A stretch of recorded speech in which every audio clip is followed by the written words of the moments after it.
नमस्कार दोस्तों, स्वागत है आपका आज के मुख्य समाचार में। सबसे पहली बड़ी खबर में आपको बताएंगे, सुप्रीम कोर्ट ने लगाई यूपी सरकार को फटकार, कहा सबूतों से छेड़छाड़ न हो देखना होगा। इसी के साथ दूसरी बड़ी खबर में जिक्र होगा कि सवे यूपी में बीजेपी को बड़ा नुकसान। तीसरी बड़ी खबर में आपको बताएंगे कि बीजेपी और ओवैसी को किसी कीमत पर वोट न दे, अब की जनता से बॉलीवुड एक्टर ने किया आग्रह, बोले अब में प्रियंका खेला करेंगी। दोस्तों, हर एक खबर की गहराई में आपको ले जाएंगे, लेकिन उससे पहले अगर आपको भी ऐसा लगता है कि भाजपा की उल्टी गिनती शुरू हो चुकी है तो आप अभी इस वीडियो को लाइक कीजिए और इस लाल बटन को दबाकर चैनल को सब्सक्राइब करके घंटी बजाइए और कमेंट में लिखे जय हिंद। लखीमपुर हिंसा केस में यूपी सरकार को सुप्रीम कोर्ट ने फटकार लगाई है। सुप्रीम कोर्ट ने कहा है कि वो सरकार के रवैये से खुश नहीं है। कोर्ट ने कहा है कि सबूतों से छेड़छाड़ न हो, ये देखना होगा। वहीं सर्वोच्च न्यायालय ने कहा है कि जांच के दूसरे विकल्पों पर भी विचार करना जरूरी है। कोर्ट ने मामले की अगली सुनवाई 20 अक्टूबर तय की है। लखीमपुर हिंसा मामले पर सुप्रीम कोर्ट में senior advocate Harish Salve UP सरकार का पक्ष रखेंगे।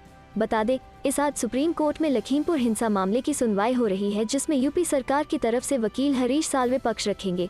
गौरतलब है कि बीते दिन यानी गुरुवार की सुनवाई में सुप्रीम कोर्ट ने यूपी सरकार से अब तक हुई चीजों की डिटेल जानकारी मांगी थी, जिसके बाद यूपी सरकार ने सुप्रीम कोर्ट में स्टेटस रिपोर्ट दाखिल कर दी है, जिसके बाद कोर्ट ने यूपी सरकार को फटकार भी लगाई। इधर क्राइम ब्रांच ने पूछताछ के लिए आज आशीष मिश्रा को तलब किया था, लेकिन तय समय पर और उसके बाद भी वो नहीं पहुंचे। वहीं आशीष मिश्रा के चचेरे भाई अमित मिश्रा ने इस बारे में कहा है कि भागने की बात नहीं है, वो बाहर गए हैं, आज शाम तक वो पेश हो जाएंगे। बता दें, लखीमपुर कांड का मुख्य आरोपी आशीष मिश्रा के घर नोटिस चिपसा करके उसे 10 बजे बुलाया गया था। वहीं लखीमपुर खीरी हिंसा पर प्रदेश के कानून मंत्री ब्रजेश पाठक ने कहा है कि राजनीतिक पार्टियां मामले को लेकर अपनी रोटी सेंक रही हैं। सभी नेता सिर्फ राजनीतिक फायदे के लिए इलाके का दौरा कर रही है। उन्होंने ये भी कहा कि सरकार सुप्रीम कोर्ट में अपना जवाब देगी, जो भी दोषी होगा उसके खिलाफ कार्रवाई की जाएगी। गौरतलब है कि लखीमपुर खीरी में हुई हिंसा के बाद योगी सरकार पर विपक्ष लगातार हमले कर रही है। लखीमपुर जाने की अनुमति मिलने के बाद विपक्षी दल के कई नेताओं ने पीड़ित परिवार से मुलाकात की। राहुल गांधी, प्रियंका गांधी, अखिलेश यादव समेत कई नेताओं ने पीड़ित परिजनों से मुलाकात की। चलते हैं अगली खबर की तरफ। सवे यूपी में बीजेपी को बड़ा नुकसान। जी हां दोस्तों, उत्तर प्रदेश में होने जा रहे विधानसभा चुनावों से ठीक पहले एक और सर्वे सामने आया है। वोटर के ताज़ा सर्वे में भी बताया गया है कि यूपी में एक बार फिर बीजेपी सरकार बना सकती है, लेकिन इस बार सीटों की संख्या काफी कम होगी। सर्वे के मुताबिक बीजेपी को कुल 403 सीटों में से 130 से लेकर 138 सीटें मिल सकती हैं। वहीं समाजवादी पार्टी को 245 सीटें मिलने का अनुमान है। तीसरे नंबर पर मायावती की बीएसपी है, जिसे 15-19 सीटें मिल सकती हैं। कांग्रेस को 3 से लेकर 7 सीटें मिलती दिख रही हैं। चलते हैं अगली खबर की तरफ। बीजेपी और ओवैसी को किसी कीमत पर वोट न दें, अब की जनता से बॉलीवुड एक्टर ने किया आग्रह, बोले अब में प्रियंका खेला करेंगी। जी हां दोस्तों, उत्तर प्रदेश में होने वाले विधानसभा चुनाव में अब ज्यादा दिन बाकी नहीं रह गए हैं। ऐसे में सभी पार्टियां अपनी अपनी तैयारियों में लगी हुई हैं। दूसरी ओर लखीमपुर खीरी की घटना को लेकर केंद्र व राज्य की भाजपा सरकार विपक्षी दलों के साथ साथ आम लोगों के भी निशाने पर आ गई है। इन मामलों को लेकर हाल ही में बॉलीवुड के मशहूर एक्टर कमाल राशिद खान ने ट्वीट किया है, जिसमें उन्होंने यूपी की जनता से अनुरोध किया कि वो भाजपा और ओवैसी को वोट न दें। इसके साथ ही उन्होंने यूपी चुनाव में प्रियंका गांधी की भागीदारी पर भी ट्वीट किया। कमाल राशिद खान ने यूपी की जनता से आग्रह करते हुए लिखा, मैं अपने राज्य उत्तर प्रदेश की जनता से ये आग्रह करता हूं कि कृपया वे भाजपा और ओवैसी की पार्टी को किसी भी कीमत पर वोट न दें। इसके अलावा आप लोग कांग्रेस, आप, सपा और बसपा जैसी पार्टियों के लिए वोट कर सकते हैं। चारों पार्टियां हिंदू नेताओं से ही ताल्लुक रखती है। कमाल राशिद खान के इस ट्वीट पर सोशल मीडिया यूजर ने भी खूब कमेंट किए। जगमीत चावला नाम के यूजर ने लिखा, यह 2021 है और लोग भारत में वोट देते समय कास्ट और धर्म देखते हैं। प्रसेन नाम के यूजर ने लिखा, भाजपा तो जीतेगी भाई, अंधभक्तों को रोका नहीं जा सकता, और बाकी भाजपा नेता जितनी भी बकवास क्यों न हो, मोदी जी के चेहरे देखकर ही लोग पार्टी को वोट देते हैं। शिवेंद्र सिंह नाम के यूजर ने कमाल राशिद खान के ट्वीट का जवाब देते हुए लिखा, बसपा को नहीं, उनके हालिया बयान और कदम भाजपा के समर्थन में है। राकेश पालीवाल नाम के यूजर ने लिखा, बहुमत बता देगा कि कौन ज्यादा बेहतर है। चलते हैं अगली खबर की तरफ। बिहार में मनमुटाव, दिल्ली में मिले दिल। रामविलास पासवान की पुण्यतिथि पर पहुंचे राहुल गांधी, लालू यादव से भी की मुलाकात। जी हां दोस्तों, कांग्रेस के पूर्व अध्यक्ष राहुल गांधी ने पूर्व केंद्रीय मंत्री रामविलास पासवान की पहली पुण्यतिथि पर उन्हें श्रद्धांजलि दी। राहुल लोकसभा सांसद और लोजपा रामविलास के अध्यक्ष चिराग पासवान की तरफ से आयोजित श्रद्धांजलि सभा में शामिल हुए। 12 जनपद पर आयोजित इस श्रद्धांजलि सभा में राजद सुप्रीमो लालू प्रसाद भी मौजूद थे। राहुल गांधी ने लालू यादव से भी मुलाकात कर उनसे स्वास्थ्य के बारे में जानकारी ली। श्रद्धांजलि सभा से लौटने के बाद राहुल गांधी ने ट्वीट कर कहा कि रामविलास पासवान जी की प्रथम पुण्यतिथि पर भावभीनी श्रद्धांजलि। इस अवसर पर लालू प्रसाद यादव जी से भी भेंट हुई, उन्हें स्वस्थ देखकर अच्छा लगा। इस ट्वीट के साथ उन्होंने एक तस्वीर भी साझा की है जिसमें वो और लालू यादव आसपास एक दूसरे का हाथ पकड़े बातचीत करते दिखाई दे रहे हैं। दरअसल बिहार उपचुनाव में कांग्रेस और राजद दोनों सीटों पर एक दूसरे के खिलाफ चुनाव मैदान में है। दोनों पार्टियों के उम्मीदवारों की घोषणा को महागठबंधन में दूरी बढ़ने के संकेत के तौर पर देखा जा रहा है, पर राहुल गांधी और लालू यादव ने एक दूसरे का हाथ पकड़े तस्वीर के जरिए यह संदेश देने की कोशिश की है कि अभी दोनों अलग नहीं है, कुछ दूरियां हैं जिन्हें दूर कर लिया जाएगा। दूसरी ओर केंद्रीय मंत्री और चाचा पशुपति कुमार पारस से अलग होने के बाद चिराग पासवान भी अपने लिए राजनीतिक संभावनाएं तलाश रहे हैं।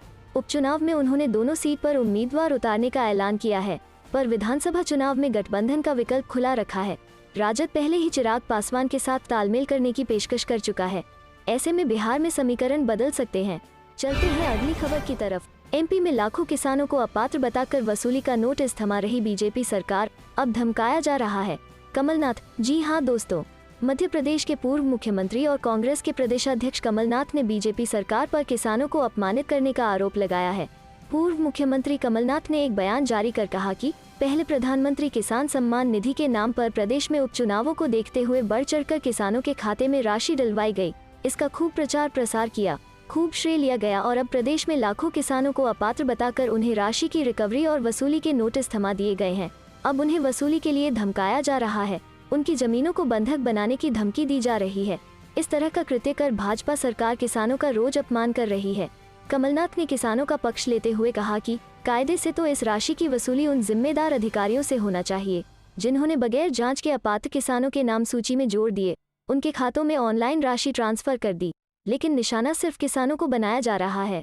चलते हैं अगली खबर की तरफ। नामांकन के आखिरी दिन वल्लभनगर में कांग्रेस का शक्ति प्रदर्शन, खूब गरजे सीएम गहलोत।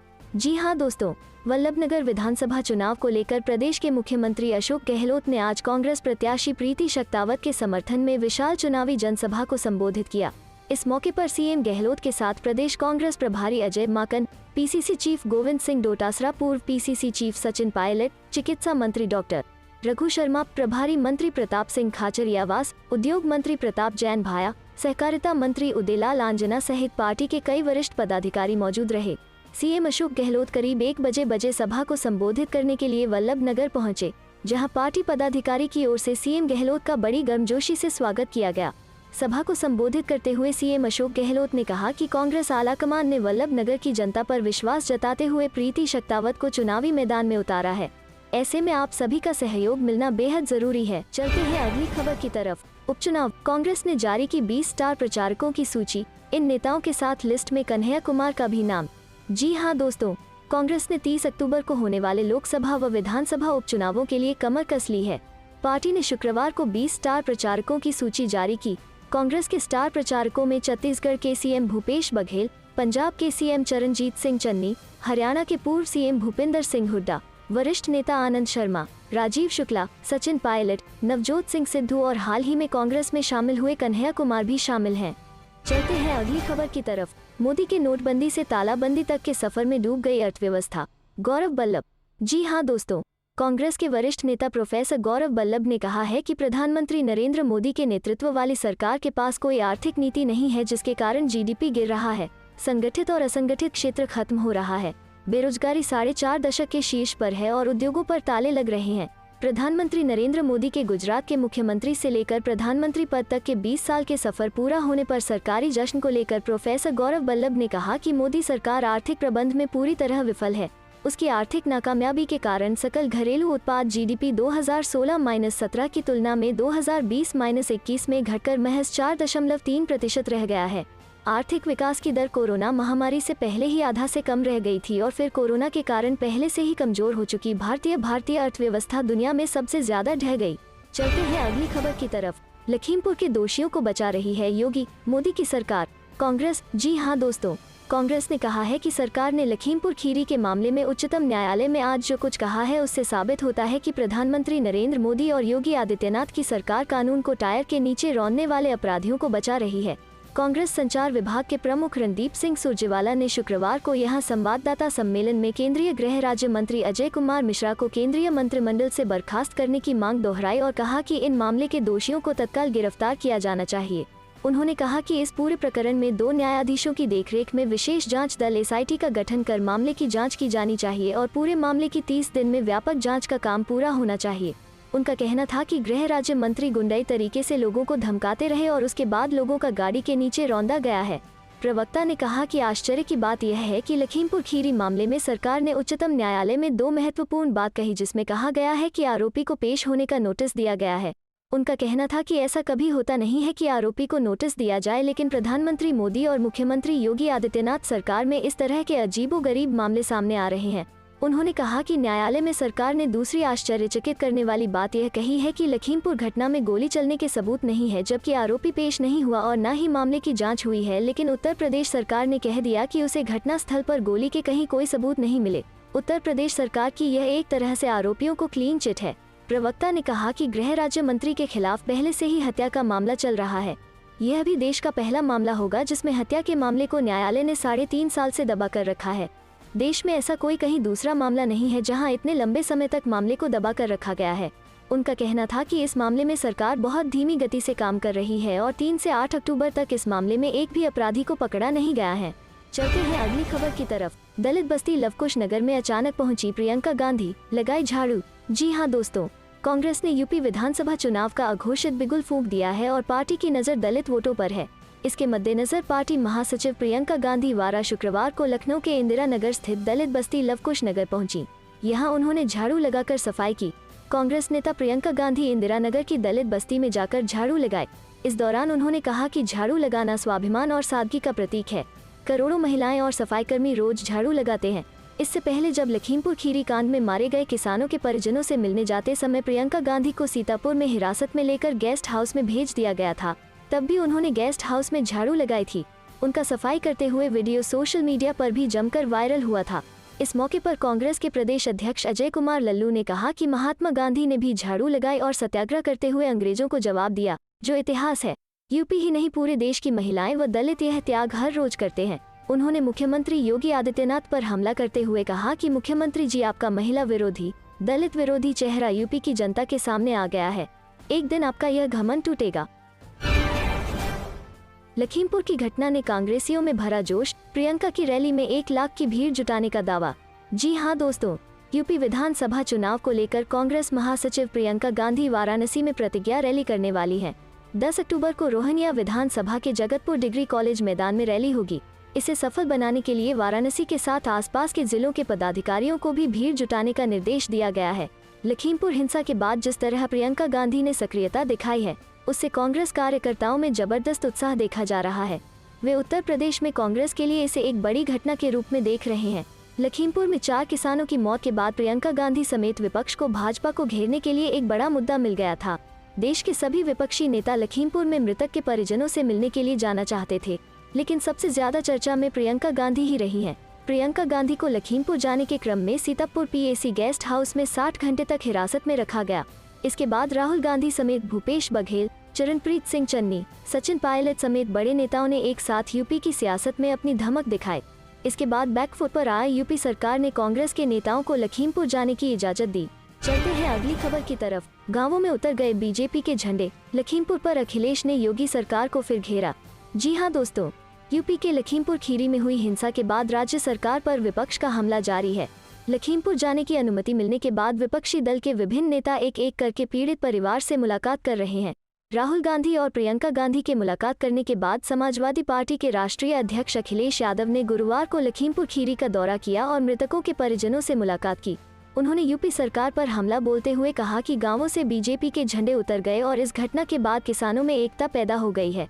सपा अध्यक्ष अखिलेश यादव ने ट्विटर पर अपने लखीमपुर खीरी दौरे की कुछ तस्वीरें साझा की हैं। इसमें वे हिंसा में जान गंवाने वाले लोगों के परिजनों से मिलकर बात करते हुए दिखाई दे रहे हैं। अखिलेश ने तस्वीरों के साथ बीजेपी पर हमला भी बोला है। उन्होंने लिखा, यूपी के शासन प्रशासन ने लखीमपुर के नामजद आरोपी को समन भेजने की जो औपचारिक कार्रवाई की है, उससे जनाक्रोश और बढ़ गया है। लखीमपुर हत्याकांड के बाद जिस तरह पूरे देश, विशेषकर यूपी में किसानों के बीच भावात्मक एकता जन्मी है, वो अभूतपूर्व है। गांवों में बीजेपी के झंडे उतर गए हैं। यूपी में अगले साल कई अन्य राज्यों के साथ विधानसभा चुनाव होने वाले हैं। ऐसे में चंद महीने पहले लखीमपुर खीरी में हुई बीजेपी नेताओं और किसानों के बीच हिंसक घटना से विवाद खड़ा हो गया है। विपक्ष के नेता लगातार हमलावर हैं और केंद्रीय मंत्री अजय मिश्रा का इस्तीफा और उनके बेटे आशीष की गिरफ्तारी की मांग कर रहे हैं। वहीं पूरा मामला सुप्रीम कोर्ट में चला गया है, जिसके बाद प्रशासन एक्शन में आ गया है। पुलिस ने आशीष मिश्रा के घर पर नोटिस चस्पा करके पूछताछ के लिए बुलाया है। चलते हैं अगली खबर की तरफ। सुप्रीम कोर्ट ने केंद्र से नीट के लिए EWS श्रेणी की आय सीमा 8 लाख रुपए निर्धारित करने का आधार पूछा। जी हां दोस्तों, सुप्रीम कोर्ट ने चिकित्सा पाठ्यक्रमों में प्रवेश के लिए नीट परीक्षा में आरक्षण के मुद्दे पर आर्थिक रूप से कमजोर वर्ग EWS की आय सीमा 8 लाख रुपए वार्षिक तय करने के सरकार के फैसले पर उससे तीखे सवाल पूछे। कोर्ट ने सामाजिक न्याय और अधिकारिता मंत्रालय तथा कार्मिक और प्रशिक्षण विभाग से इस संबंध में हलफनामा दाखिल करने को कहा है। सुप्रीम कोर्ट की ओर से पूछा गया है कि EWS श्रेणी तय करने के लिए वार्षिक आय सीमा 8 लाख रुपए निर्धारित करने का क्या आधार था। केंद्र सरकार की ओर से बताया गया है कि EWS श्रेणी के लिए 8 लाख रुपए की वार्षिक आय सीमा तय करना राष्ट्रीय जीवन निर्वाह व्यय सूचकांक पर आधारित नीतिगत विषय है। न्यायमूर्ति DY चंद्रचूड़, न्यायमूर्ति विक्रमनाथ और न्यायमूर्ति BV नागरत्ना की पीठ ने केंद्र से स्पष्ट करने को कहा कि आय सीमा तय करने का क्या आधार और मानदंड है और क्या इस विषय पर विचार विमर्श किया गया है या अन्य पिछड़ा वर्ग OBC श्रेणी में क्रीमी लेयर को तय करने की सीमा से 8 लाख रुपए आय का आंकड़ा ले लिया गया है। केंद्र और चिकित्सा परामर्श समिति MCC के 29 जुलाई के नोटिस को चुनौती देने वाली याचिकाओं पर शीर्ष अदालत सुनवाई कर रही थी, जिनमें राष्ट्रीय पात्रता सह प्रवेश परीक्षा नीट में अन्य पिछड़ा वर्ग OBC के लिए 27% और EWS श्रेणी के लिए 10% आरक्षण प्रदान करने की बात कही गई थी। चलते हैं अगली खबर की तरफ। बढ़ती महंगाई पर राहुल का मोदी सरकार पर निशाना, त्योहारों का मौसम फीका करने के लिए कहा धन्यवाद। जी हां दोस्तों, कांग्रेस के पूर्व अध्यक्ष राहुल गांधी ने महंगाई को लेकर प्रधानमंत्री नरेंद्र मोदी पर तीखा तंज करते हुए आज कहा कि जरूरी वस्तुओं की आसमान छू रही कीमतों के कारण आपने लोगों को बेहाल कर दिया है, इसके लिए बहुत बहुत धन्यवाद। गांधी ने कहा, दाम बढ़ता जा रहा है, पेट्रोल, डीजल, खाद्य सामान, LPG का त्योहार का मौसम कर दिया फीका, धन्यवाद है मोदी जी का। इसके साथ ही उन्होंने एक खबर भी पोस्ट की है जिसमें लिखा है, महंगाई ने चोरी आम आदमी की कमर, 11 दिन में पेट्रोल 2 पैसे और डीजल 3 रुपए हुआ महंगा। इससे पहले राहुल गांधी ने हरियाणा में भाजपा के एक सांसद के काफिले की कार से किसानों को टक्कर मारे जाने संबंधी आरोप को लेकर बृहस्पतिवार को भाजपा पर निशाना साधते हुए आरोप लगाया था कि सत्तारूढ़ पार्टी के नेताओं एवं उनके बेटों को लगने लगा है कि आंदोलन से निपटने के लिए किसानों को गाड़ियों से कुचल देना चाहिए। उन्होंने ट्वीट किया था, भाजपा नेताओं और उनके बेटों को लगने लगा है कि कृषि आंदोलन से निपटने के लिए किसानों को गाड़ियों से कुचल देना चाहिए। अंबाला के पास नारायणगढ़ में केंद्र के 3 कृषि कानूनों के खिलाफ प्रदर्शन कर रहे किसानों ने बृहस्पतिवार को आरोप लगाया गया कि भारतीय जनता पार्टी भाजपा के सांसद नायब सिंह सैनी के काफिले में शामिल कार की टक्कर लगने से एक व्यक्ति घायल हो गया। चलते हैं अगली खबर की तरफ। लखीमपुर कांड पर PM मोदी की चुप्पी पर कपिल सिब्बल ने उठाए सवाल, कहा सहानुभूति का एक शब्द तो बोले। जी हां दोस्तों, कांग्रेस के वरिष्ठ नेता कपिल सिब्बल ने लखीमपुर खीरी हिंसा पर प्रधानमंत्री नरेंद्र मोदी की चुप्पी को लेकर शुक्रवार को सवाल किया और कहा कि उन्हें कम से कम सहानुभूति का एक शब्द तो बोलना चाहिए। उन्होंने ट्वीट किया, लखीमपुर खीरी की भयावह घटना, मोदी जी आप चुप क्यों हैं? आपकी ओर से सिर्फ सहानुभूति के एक शब्द की जरूरत है, यह मुश्किल नहीं होना चाहिए। कांग्रेस नेता ने यह सवाल भी किया, अगर आप विपक्ष में होते तो आपकी प्रतिक्रिया कैसी होती, कृपया हमें बताएं। गौरतलब है कि लखीमपुर खीरी जिले के तिकोनिया क्षेत्र में गत रविवार को उप मुख्यमंत्री केशव प्रसाद मौर्य के दौरे के विरोध को लेकर भड़की हिंसा में 4 किसानों समेत 8 लोगों की मौत हो गई थी। इस मामले में केंद्रीय गृह राज्य मंत्री अजय मिश्रा के बेटे आशीष समेत कई लोगों के खिलाफ मुकदमा दर्ज किया गया है। चलते हैं अगली खबर की तरफ। लखीमपुर का गुस्सा उत्तराखंड में, किसानों का टेंट देख कैबिनेट मंत्री का कार्यक्रम रद्द। जी हां दोस्तों, लखीमपुर खीरी प्रकरण की धमक उत्तराखंड में भी देखने को मिल रही है, जिसका खमियाजा बीजेपी नेताओं को भुगतना पड़ रहा है। दरअसल सूबे के शिक्षा और खेल मंत्री अरविंद पांडेय ने अपनी विधानसभा क्षेत्र में स्टेडियम का शिलान्यास करने का कार्यक्रम रखा था। जैसे ही इसकी भनक किसानों को लगी, तभी किसानों ने अपना टेंट भी कार्यक्रम स्थल के सामने ही गाड़ दिया। लखीमपुर खीरी प्रकरण के बाद से किसानों के आंदोलन ने उग्र रूप धारण कर लिया है। इसको लेकर किसानों के संयुक्त किसान मोर्चा के आह्वान पर बीजेपी के सभी कार्यक्रम का विरोध की धमक अब उधम सिंह नगर में देखने को मिल रही है, जहां कैबिनेट मंत्री अरविंद पांडेय ने अपनी विधानसभा क्षेत्र में स्टेडियम का शिलान्यास प्रोग्राम था।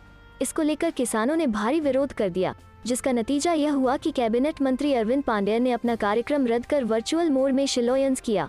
विधानसभा गदरपुर के ग्राम खेमपुर में बुक्सा जनजाति के पूर्वज राजा जगत देव महाराज इंडोर स्टेडियम का शिलान्यास किया। किसानों के विरोध प्रदर्शन की सूचना मिलते ही भारी संख्या में पुलिस फोर्स तैनात हो गया। वहीं मंत्री के बेटे अतुल पांडे ने बताया कि क्षेत्र में 4 करोड़ 28 लाख की लागत से इंडोर स्टेडियम का खेल मंत्री अरविंद पांडे द्वारा वर्चुअल मोड पर शिलान्यास किया। उन्हें प्रधानमंत्री नरेंद्र मोदी के कार्यक्रम में शामिल होना था, इसलिए वो कार्यक्रम में नहीं पहुंच पाए।